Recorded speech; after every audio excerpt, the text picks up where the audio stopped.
વેચાય છે, ઘરે ઘરે અડ્ડા છે અને દારૂ બહુ જ વેચાય છે અને દારૂવાળાના અડ્ડે જાય તો અમે ફરિયાદ લઈ જાય તો અમને એમ કહે છે કે તમે શું કરી લેશો, પોલીસવાળા કે શું કરી લેવું, અમને બધા એમ ધમકી આલે છે, ધમકી આલીને એમ કહે છે કે અમે તો દારૂ વેચવાના છે, તમારાથી જે થાય એ કરી લો। એટલે હવે અમે બહુ જ થાકી ગયા છો દારૂના લીધે।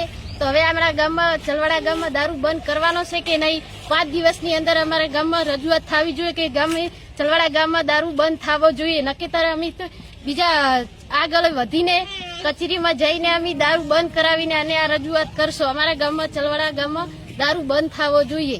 મારું નામ અગરબેન, ગામ ચલવાડા, રાધનપુર તાલુકો અને દારૂનો તરાસ છે।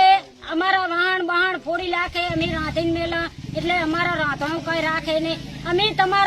તમે અમારા ચલવાડા ગામમાં રજૂ નહીં કરો, પોલીસ સ્ટેશને અમે આદર થાય છે। અમે ગામ ચલવાડા ધનાભાઈ ખામાભાઈ ગામ જેટલા વર્ષોથી ચાલુ દારૂ સાહેબ થાય છે, બાકી બંધ કરવા વિનંતી છે, નકર તમારી કચેરીએ આવવા વિનંતી કરશે। બાકી વખો કોઈ પાર વગરનો છે, કોઈ વાળા ભરતા નથી, વારંવાર દુઃખની પાર નથી। ગામ ચલવાડા।